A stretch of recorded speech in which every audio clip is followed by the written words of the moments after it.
নির্বাচন নিয়ে কোনো শঙ্কা নাই। নির্বাচন খুব ভালোভাবে হবে এবং নির্বাচন যে প্রিপারেশন কালকেও ক্যাবিনেট মিটিংয়ে নির্বাচনের প্রিপারেশন নিয়ে আলাপ আলোচনা হয়েছে এবং ক্যাবিনেটের মিটিংয়ে আমাদের হোম অ্যাডভাইজার জানিয়েছেন যে কী পরিমাণে প্রিপারেশন হচ্ছে। আমরা নিশ্চিত করে বলতে পারি যে খুব ভালো একটা ইলেকশন হবে। এটা ফ্রি, ফেয়ার, পিসফুল, উৎসবমুখর নির্বাচন হবে এবং এই জন্য যত ধরনের প্রিপারেশন দরকার, একটা তো হচ্ছে যে সিকিউরিটি ফোর্সের প্রিপারেশন, সেই কাজটা অলমোস্ট শেষ।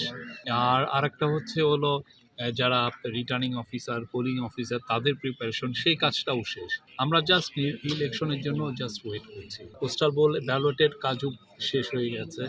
তো এখন দেখা যাক, যারা সমালোচনা করছেন তাদের আসলে জানার পরিধি কম। তারা পুরো পৃথিবীতে যে সমস্ত দেশে গণভোট হয়েছে সেই সমস্ত দেশে ভালোভাবে লক্ষ্য করলে দেখবেন যে সরকার এখানে অবশ্যই একটা গণভোটে একটা সে পক্ষ নেয়, নিয়ে কথা বলে। কোনো সময় সে ভাইয়ের পক্ষ নেয়, কোনো সময় সে নায়ের পক্ষ নেয়।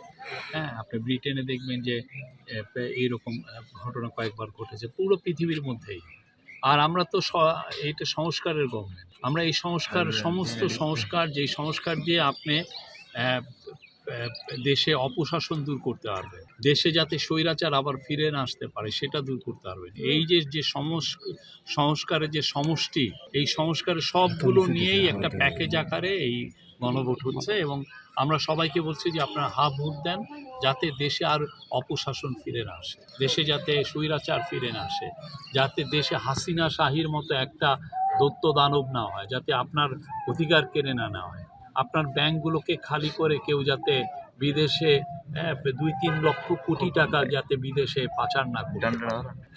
সেটা আপনি দেখেন ব্যাংকগুলোকে কি করে গেছে। আমরা এখনও এই গভর্নমেন্ট কত চেষ্টা করছে যে ব্যাংকগুলোকে সেভ করার জন্য। 5টা ব্যাংককে এক করে এখন সম্মিলিত ইসলামী ব্যাংক করা হয়েছে। এখন ওনারা পুরো ব্যাংকগুলোকে চুরি চামারি করে সব চেটে চুটে খেয়ে রেখে গেছেন। এখন ওই ব্যাংকগুলোকে এখন বাঁচানোর দায়িত্ব পড়ছে হচ্ছে এই সরকারের বা ট্যাক্স পেয়ারের।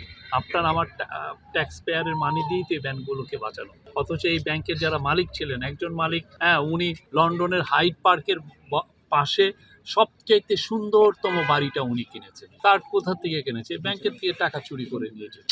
তো এই ধরনের যদি চুরি চামারি যদি বন্ধ করতে চান, তাহলে আপনার ভোট দিতে হবে।